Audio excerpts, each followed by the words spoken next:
Assalamualaikum warahmatullahi wabarakatuh. Balik lagi sama saya Buela Muhammad Noprijal MIPA 2. Kali ini saya akan menjelaskan memperkokoh persatuan dan kesatuan NKRI. Nah, sebelum kita masuk materi itu kita harus tahu dulu apa itu persatuan dan kesatuan. Nah, persatuan itu artinya perkumpulan dari berbagai komponen jadi satu, sedangkan kesatuan merupakan hasil dari perkumpulan tersebut. Nah, jadi persatuan dan kesatuan dapat diartikan sebagai berbagai macam suku, budaya, bangsa menjadi suatu keutuhan. Kesatuan juga memiliki berbagai wujud, yaitu pertama, politik. Kesatuan berwujud politik ini bisa seperti Pancasila sebagai salah satu ideologi. Nah, yang kedua, kehidupan politik di Indonesia merupakan satu kesatuan politik yang diselenggarakan berdasarkan Pancasila. Yang kedua itu kesatuan dalam wujud sosial dan budaya. Contohnya yaitu masyarakat Indonesia adalah satu. Yang kedua, budaya Indonesia adalah satu. Nah, itu contoh sosial budaya. Yang ketiga, contoh dari wujud ekonomi. Yang pertama itu kekayaan wilayah Nusantara harus tersedia secara merata. Jadi tidak ada beda gitu, harus rata. Yang kedua, perkembangan ekonomi harus serasi dan seimbang gitu, jadi harus seimbang, nggak boleh ngaco. Nah, setelah itu wujud persatuan dari bidang pertahanan dan keamanan. Contohnya itu ancaman terhadap suatu daerah nih jadi ancaman bagi seluruh bangsa, jadi kayak satu rasa gitu. Yang kedua, contohnya tiap warga negara berhak membela bangsa dan negara. Kalau misalnya kita lagi terancam nih, nggak cuma tentara doang yang mempertahankan NKRI, tapi semua warga negara juga berhak. Nah, saya akan menjelaskan apa itu integrasi. Nah, integrasi itu merupakan proses penyesuaian di antara unsur-unsur yang berbeda sehingga menghasilkan keserasian dalam kehidupan bermasyarakat.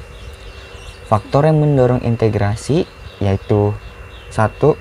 Pancasila, 2. UUD 1945, yang ketiga bendera merah putih, keempat lagu-lagu wajib Indonesia Raya gitu, yang kelima bahasa Indonesia, dan yang keenam Sumpah Pemuda. Setelah itu saya menjelaskan nasionalisme dan patriotisme. Nasionalisme itu merupakan kesetiaan tertinggi pada negara. Jadi kayak setia sama negara, dia gak bakal berkhianat. Kedua, patriotisme itu kayak tentara gitu, rela berkorban demi negara. Faktor-faktor yang mendorong nasionalisme dan patriotisme yaitu pertama, cinta tanah air. Jadi karena dia cinta sama tanah airnya, dia jadi berjiwa nasionalisme yang tinggi itu. Yang kedua, rela berkorban untuk kepentingan bangsa dan negara. Dia lebih mementingkan kepentingan negara daripada kepentingan pribadinya. Itu patriotisme tuh. Yang ketiga, berjiwa pembaru. Yang keempat, menempatkan kepentingan negara di atas kepentingan pribadi. Yang kelima, tidak kenal menyerah. Selanjutnya, saya memberitahukan keunggulan NKRI. Keunggulan NKRI itu ada banyak, seperti penduduknya jumlah potensi penduduknya besar, terus memiliki keanekaragaman yang banyak, kayak budaya sana beda-beda, budaya sini beda-beda gitu, Viking reject. terus mempunyai konsep wawasan Nusantara, terus yang keempat mempunyai semangat Sumpah Pemuda. Itu yang penting, karena pemuda-pemuda di sini tuh semangat gitu. Wow. Yang kelima, ini memiliki tata krama dan sopan. Indonesia tuh bagus banget loh sopannya, nggak kayak luar negeri. Luar negeri manggil emaknya aja pakai nama emaknya, pak sini deh gitu. Ke Indonesia kan enggak, tuh bagus Indonesia. Nah yang keenam nih, wilayah Indonesia tuh strategis, kayak diapit oleh 2 benua, tuh strategis banget. Jadi bagus dah pokoknya, strategis. Terus yang ketujuh, memiliki keindahan alam yang sangat indah. Bayangin kemana kek, bagus pasti alamnya tuh kacau, bagus banget. Setelah itu, ini ada faktor pendorong dan penghambat persatuan dan kesatuan NKRI. Yang pertama, pendorongnya itu pendorong itu Sumpah Pemuda. Sumpah Pemuda ini berisi pemuda yang semangat gitu. Jadi hal itu dapat mendorong persatuan dan kesatuan NKRI. Yang kedua, Pancasila. Pancasila di sini dari dulu bersifat universal, jadi bukan hanya diciptakan untuk suku ini, suku itu, tapi semua masyarakat Indonesia Pancasila. Gitu. Yang ketiga, Bhinneka Tunggal Ika. Bhinneka Tunggal Ika ini yang berarti itu berbeda-beda tetapi tetap satu. Nah, ini juga bagus Indonesia nih. Kayak banyak banget suku di sini, sana, di sana, di Jack, Viking. Jadi satu. Ada faktor pendorongnya. NKRI juga memiliki faktor penghambatnya. Contohnya yang pertama tuh keberagaman. Keberagaman tuh nggak selamanya bagus loh, karena dari misalnya beragam suku, beda pendapat, jadi terdapat konflik. Contohnya picking the jack gitulah, jadi malah nggak akur gitu, nggak satu. Itu penghambatnya salah satu. Yang kedua, geografis kayak wilayahnya sih, karena geografis dapat menghambat karena contohnya kayak pembangunannya nggak merata.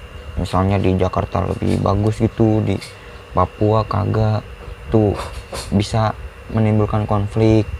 Yang ketiga, etnosentrisme itu sikap yang kayak melebih-lebihkan suku sendiri gitu dan menjelek-jelekan suku lain. Kayak The Jack bagus, bikin jelek dah. The Jack bagus, bikin jelek lu ya.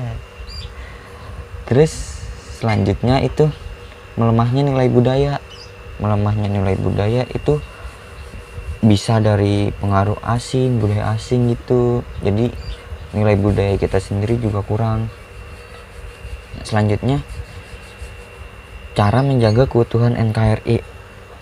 Sebagai warga negara Indonesia, kita nggak mau dong ini Indonesia nggak satu lagi. Nah, di sini saya punya beberapa tips untuk menjaga keutuhan NKRI juga. Yang pertama, cinta tanah air.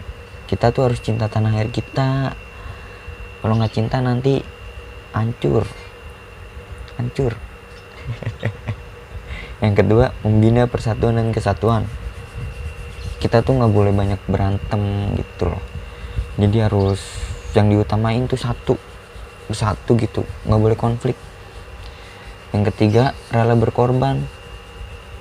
Kita harus menempatkan kepentingan negara di atas kepentingan kita pribadi. Yang keempat, menaati peraturan. Nih banyak banget, karena menaati peraturan itu dapat menghambat kesatuan NKRI. Contohnya kayak misalnya kita melanggar lampu merah, jadi berantem sama orang lain gara-gara tabrakan itu. Makanya kita harus menaati peraturan. Itu saja dari saya. Sekian, terima kasih Bu Ella.